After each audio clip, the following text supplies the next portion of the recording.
ത്യാഗോജ്ജലമായ നേതൃത്വമാണ് വൈക്കം സത്യാഗ്രഹത്തിന് പെരിയാർ നൽകിയത്.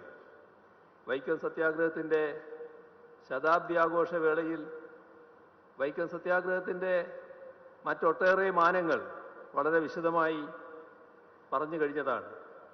അതുകൊണ്ട് തന്നെ അന്നത്തെ രാഷ്ട്രീയ സാമൂഹിക പശ്ചാത്തലത്തെക്കുറിച്ച് എല്ലാം വിശദമായി സംസാരിച്ചു കഴിഞ്ഞതായതുകൊണ്ട് വീണ്ടും അതിലേക്ക് വിശദമായി കടക്കുന്നില്ല.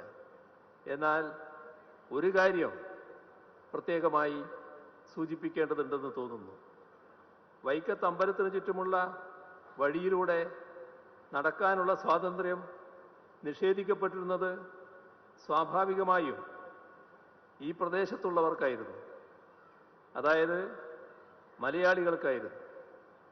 എന്നാൽ ആ പ്രശ്നത്തെ കേവലം മലയാളികളുടെയോ തിരുവിതാംകൂറിൻ്റെയോ ഒക്കെ പ്രശ്നമായി ചുരുക്കിക്കാണുകയല്ല പെരിയാറും മറ്റ് സമര നേതാക്കളും ചെയ്തത്. അതിനെ രാജ്യത്തിലെ ജനങ്ങളുടെ ആകെ പ്രശ്നമായാണ് അവർ കണ്ടത്. അതുകൊണ്ടാണ് ദേശീയ നേതാക്കൾ തന്നെ അതിൻ്റെ ഭാഗമായതും സിഖുകാർ ഉൾപ്പെടെ സഹായവുമായി എത്തിയതും. ആ നിലക്ക് അതിർവരമ്പുകൾക്കതീതമായ സഹവർത്തിത്വവും സഹകരണവുമാണ് വൈക്കം സത്യാഗ്രഹത്തിൽ നമുക്ക് കാണാൻ കഴിയുന്നത്. ആ സഹവർത്തിത്വവും സഹകരണവും തുറന്നു കൊണ്ടുപോവുകയാണ് കേരളവും തമിഴ്നാടും ചെയ്യുന്നത്. കേരളത്തിൻ്റെ പ്രശ്നങ്ങളിൽ തമിഴ്നാടും തമിഴ്നാടിൻ്റെ പ്രശ്നങ്ങളിൽ കേരളവും പരസ്പരം കൈത്താങ്ങാവുന്നു. ആ നിലക്ക് സഹകരണാത്മക ഫെഡറലിസത്തിൻ്റെ യഥാർത്ഥ ദൃഷ്ടാന്തങ്ങളായാണ് ഈ രണ്ട് സംസ്ഥാനങ്ങളും മുന്നോട്ട് പോകുന്നത്.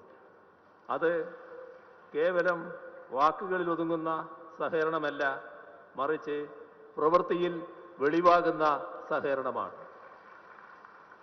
ഈ വിധത്തിലുള്ള സഹകരണം കൂടുതൽ സംസ്ഥാനങ്ങളിടയിൽ വ്യാപിപ്പിക്കേണ്ടതുണ്ട്. പ്രത്യേകിച്ച് സംസ്ഥാനങ്ങളുടെ അവകാശങ്ങൾക്കുമേൽ സവിശേഷമായി അവയുടെ സാമ്പത്തിക സ്വയംഭരണത്തിനുമേൽ നിരന്തര കൈകടത്തലുകൾ ഉണ്ടാവുന്ന ഈ ഘട്ടത്തിൽ പെരിയാർ വ്യക്തികളുടെ സ്വാഭിമാനത്തിനായി നിലകൊണ്ടെങ്കിൽ സംസ്ഥാനങ്ങൾ അവയുടെ സ്വാഭിമാനത്തിനായി നിലകൊള്ളണമെന്നതാണ് ഈ കാലം ആവശ്യപ്പെടുന്നത്. കാലം ആവശ്യപ്പെടുന്ന തരത്തിലുള്ള സഹകരണം കേരളവും തമിഴ്നാടും മുന്നോട്ട് കൊണ്ടുപോകും എന്ന കാര്യത്തിൽ സംശയമേയില്ല. ഇവിടുത്തെ പെരിയാർ സ്മാരകത്തിൻ്റെ നവീകരണത്തിലും ആ സഹകരണ മനോഭാവം തന്നെയാണ് പ്രകടമാകുന്നത്.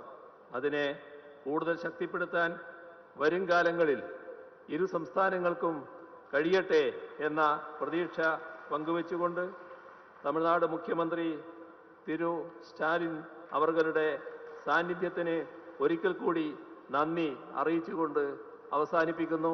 നിങ്ങൾക്കെൻ്റെ സ്നേഹാഭിവാദനങ്ങൾ.